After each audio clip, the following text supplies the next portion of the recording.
We just heard Bill Ayer is leader of the violent radical group, the Weather Underground, and you heard him try to defend against allegations that one of his group's targets was the family of Judge John Murtagh. Shown here in the mid-1960s, Judge Murtagh was presiding over an infamous Black Panther bombing conspiracy case at that time, and the Weather Underground was siding with the Panthers. February 21st, 1970, 4 firebombs went off in the middle of the night. The family managed to survive, but in the morning they awoke to blood-red writing on the sidewalk that read, "Free the Panther 21, Viet Cong have won," and, quote, "kill the pigs." John Murtagh was 9 years old when his home was bombed, and he joins us now to respond to Mr. Ayer's denying that his group was behind the bombing of your home. And I just want to point out for the record, the denial went as follows. "It's not true."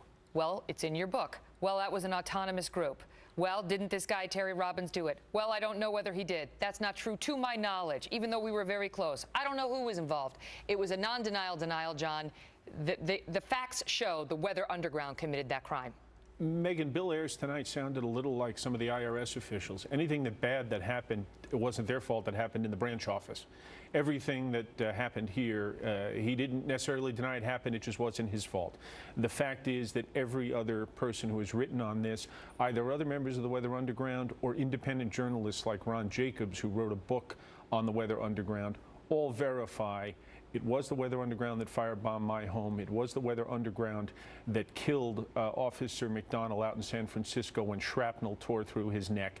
It was the Weather Underground that killed Waverly Jones and Peter Page and Ed O'Grady up in Rockland County. And we get to that in part 2 of my interview tomorrow. And I mention every one of those names because those are the names we should talk about. The poor men who died on the side of the road in Nyack and left widows and orphans. We shouldn't be talking about Bill Ayers, frankly. We should be memorializing those heroes. You know, and I talked to my team about this because we were asking ourselves, do we want to give a platform to Bill Ayers? But the thing is, John, I had yet to see him held to account on the specifics of what his group did. Well, you're absolutely right, and he's bobbed and weaved about that for 40 years. It was refreshing to see him confronted on this program. It's unfortunate, frankly, that he's not willing to man up.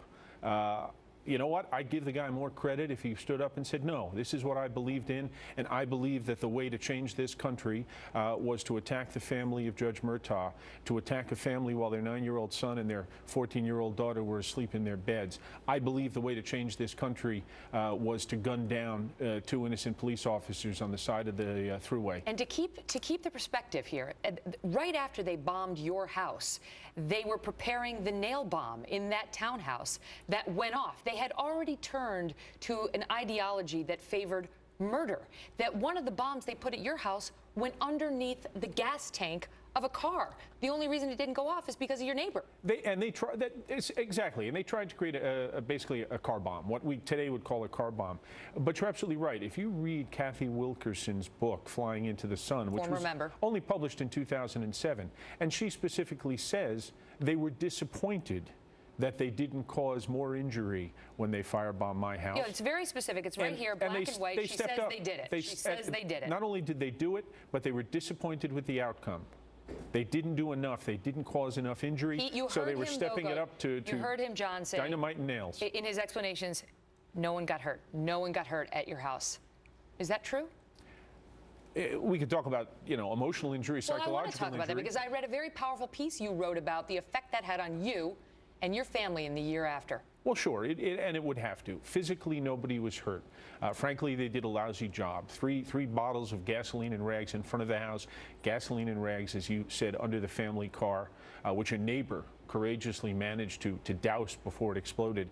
But you live with that from one respect or another for the rest of your life.